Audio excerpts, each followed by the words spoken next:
Sanibonani Nijani, welcome back to our YouTube channel where we speak about anything and everything under the sun. Better late than never. So let's just get into it. We're speaking about yesterday's part 2 of Uthanda's Table, season 9, episode 21. So we have already dealt with Mayeni. The only things that he spoke about yesterday was Mayeni and Macele speaking about Makhumalo. So now, first things first, when was Thobile born? So Thobile was born around 1989, and she got in a relationship with Umselo at the age of 18, and when they married, she was about 19 years old. And the only thing we've known on the show are the struggles that Thobile is going through of not being able to conceive, hence Ukulisabani Umpilo, right? Sharp. So for all these years, we've seen one of the reasons why I'm saying we must get a number 5 is to make sure to Kulisu Muzigam Kumalo. We've seen Mselegu saying Makumalo, you need to have to have Muzu Akungafi, and then Uma Kumalo ended up taking Umpilo as race. Now, yesterday's episode, after the retreat, Umacele got triggered. And Umacele got triggered and started feeling so disrespected by Thobile. We're never going to run away for the fact that Thobile has had a big mouth since efikile uMakhwela. Ugele uyakhuluma, ugele akahlalisekile phansi. She has changed completely. She's no longer a yes baba something. We're not so sure whether what changes is the menu or or she's really pressed by Usamge. Now, two things. They come from the same area exactly. Umzumba is very small, so almost everyone knows each other. Is there a chance that Thobile Makhumalo is scared the fact ukuthi indaba Usamgeza Thobile ifamily yakhe izazi ngempela? 2, Umacele get triggered and tells us things that we've never ever heard of, even though there were rumors long time ago ukuthi Umselo got involved with Thobile semncane, in a way the fact ukuthi Thobile is same age as Baba, Umselo is same age as Baba Thobile, and Baba Thobile was kind of upset when that thing happened between yena and Thobile. Usho Thobile ujole nomselo esemdala umselo because umselo apparently bekasebenza kamasipala. Okay, now hold that thought. Now there's a screenshot that is going around or makhelwane kuthiwa ngabona ngempela yini ingane umakhelwane. They are saying yes, she does have a child. Ube umuntu ongayiphethe kahle sakhula esikoleni efeyila ngisho ukufeyila akanayo ngisho matric, and Umseleki was one of those people owamthatha wamqoqa. Now why I might believe that screenshot, Thobile was very young when she got involved with Umseleki. So there are chances ukuthi wayelala nabantu abadala vele at the end of the day, which is a norm. Sorry, I love her.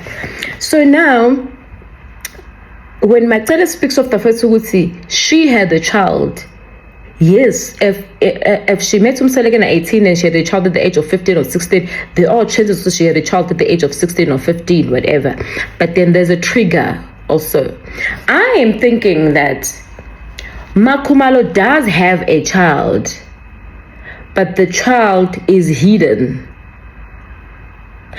But they are pushing a storyline. No, man, it's also not possible, because if the child belongs to Umseleki, maybe Umseleki was hiding this child from everyone because of the fact that Thobile was very young, so it's his child. But then if that's the case, then they wouldn't fight this way. Do you get me? Now, chances are there was a child, but the child does not belong to Umseleki. Do you get me? So the child is there, but ingane yakhe yonika Umseleki. Hence Umseleki usalwa ulwela ukuthi abe nengane yakhe naye ezophuma emathunjini kaMthobile ayakamseleki. But now, I remember what Umseleki has spoken the first ukuthi there has been pregnancies before, but those pregnancies lawo abengahlali abe leso singisi leso nyasazi. So therefore, two things that are happening right now. There were kids, but Umacele is not lying, guys. Umacele is not gonna lie.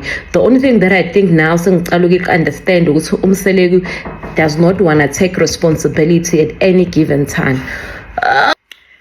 I believe that Umselegu does not want to take responsibility. Umselegu is aware of this child. Umselegu is aware of the previous kids. She was able to take Kumangwabe Nengane and they hid the child from us. Are you aware of the fact that when season we only introduced of Ingane on this other season, maybe in season 5 or what, or season 6, and nobody spoke about it. Do you guys remember that? So there is a possibility to does have a child. I feel. But if kodwa ngempela kusho ukuthi uyakwazi uku-acta phela ukuthi umayeni akahlanye umayeni uMacele akahlanye uMacele bengevela avuka uMacele akhuluma izinto nje ayingekho uthi uMacele she was known ekhulele babemazi emithi vele waba nengane. But now into engayi-understand the first ukuthi wafika kaMseleko ekhulelwe noma khathi efika ezoshaya isigubhu wafika ingane eseyizele but they were aware ukuthi ukhulelwe. Ay, now Macele, you must come back and clarify this thing because it's just not making sense. I believe you for sure. I believe you 100%, no doubt. You are not lying. But my question is, ufike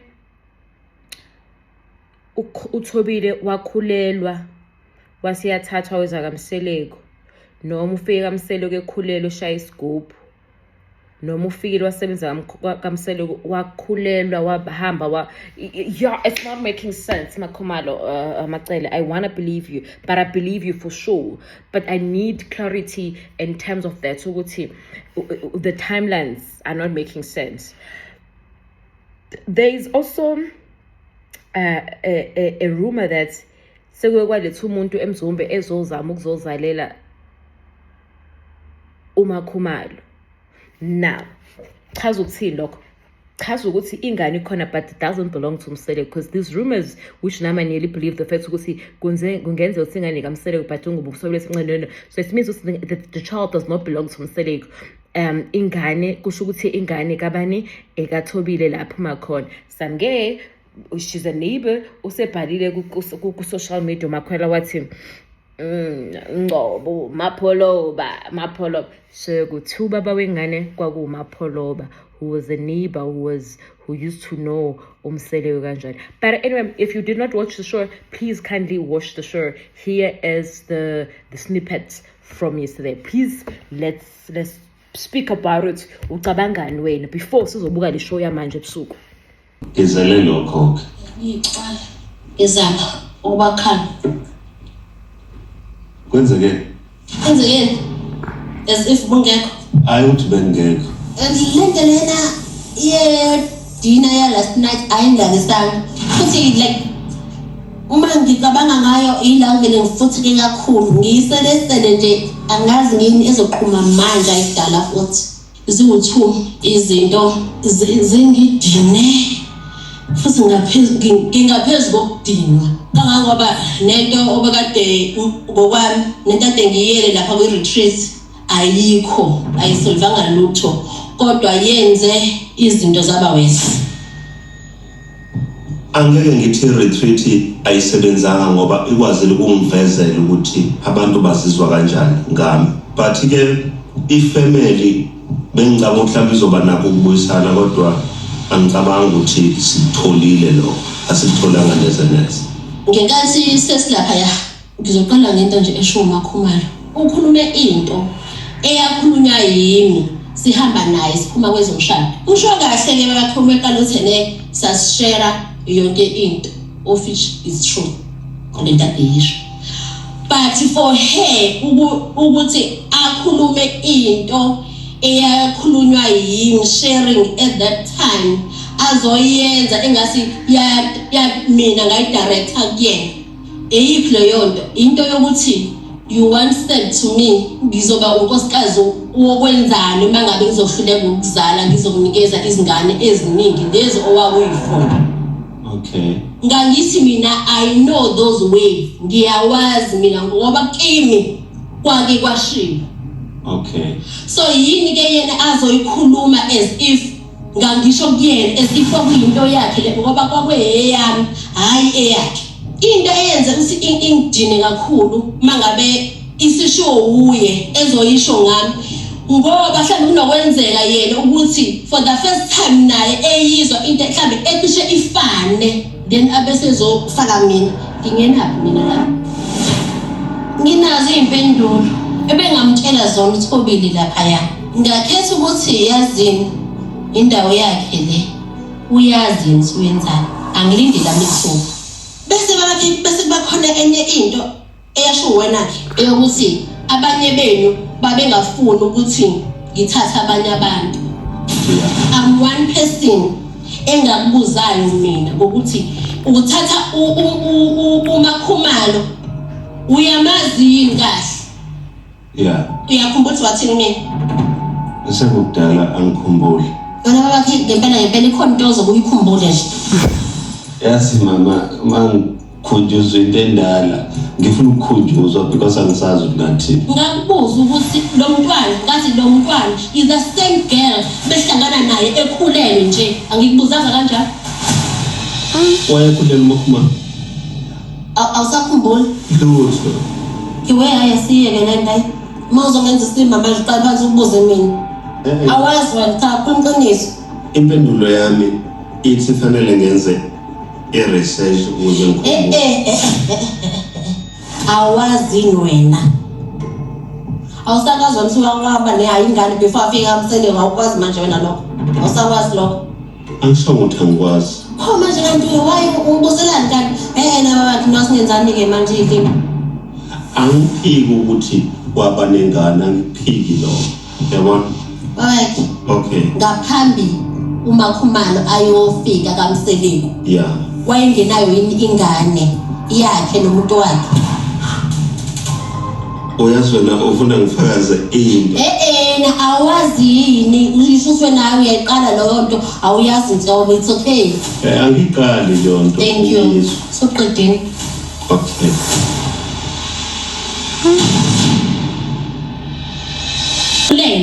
and wena by that time you told me ukuthi umuntu onengane awusoze wamthatha uMacele uthi kumina wangikhombisa uMakhumalo ekhulelwe that I don't remember at all uMakhumalo futhi angimazanga mina enengane number 2 uthi uMacele ngamtshela mina ukuthi umuntu onengane ngeke ngimthathe kodwa ngamthatha uMakhumalo ebenengane bengingazi ngalesa sikhathi ngimthatha ukuthi unengane noma kanayo ingane ngaze later lelo daba and akulona udaba engifuna ukulikhuluma ngoba alingithinti at all ngilizwe ngisengilizwa ngabantu futhi okungena kuphela uMacele okwabantu abahlukene nasemndenini wami wakaMseleko nakwabantu abakhele endaweni bekhuluma leyo nto so ngangafuni ukungena kuyona the same girl owathi kimi iyasiza eMzumbe hayi ukuthi izoba unkosikazi okay siuyena unkosikazi uMato akusibona kwakhe lokho akahlangene na mamithi okay wakhulelwa waba nengane ikuphi ingane ngicabanga ukuthi umkhonyana wakhe khathi emthatha eyongena kaMseleko bayikhuluma lona uyazi ukuthi ikuphi ingane angikhulumile ngithi le ndaba mina angithi ngiyikhulumile no ufuna usho phela ukuthi ngiyikhulumile le ndaba noma ngiyikhulumile okay same person Makhumalo okwathi mhlazana ethathile intombazane wayifaka endlini emzini wenu ukuba ngani bayizomzalela izingane noma izinja but nina nothu nalethu umuntu eMzumbe ukuthi azokhulelwa for uMakhumalo uMatolo akazange bayingene lo yonto ngoba kwakuyinto yenu even abanye abantu bemfaka uMato washo uMato wathi akazingene into zomakamera abantu wena babayike nawe Thobile laba bayi2 umayeni benomangwabi bangidinele ukuthi mina angithathanga iphathi yabo yokudina noma yokulwa. Nina nilethile umuntu lapha egcekeni, angizange ngingene lapho ngoba kwakuyinto yenu engahlangene nayo.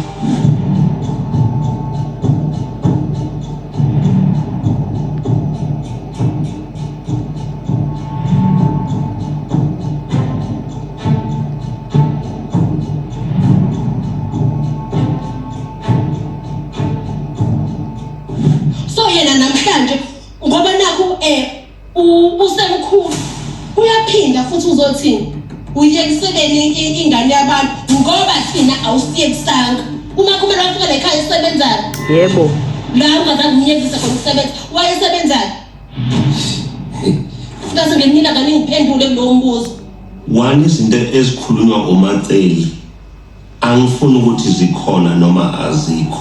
Angifuni futhi ukumphikisa uMatsele bese thi ifavor umuntu othize. Ngithule ngoba ngiyamlalela ukuthi uthini. That's one. Number 2, ungitshelile ukuthi uhlaseliwe thina. Kusho ukuthi uMatsele akahlukanisi ukuthi uhlaselwe ubani, umfaka lapho na. So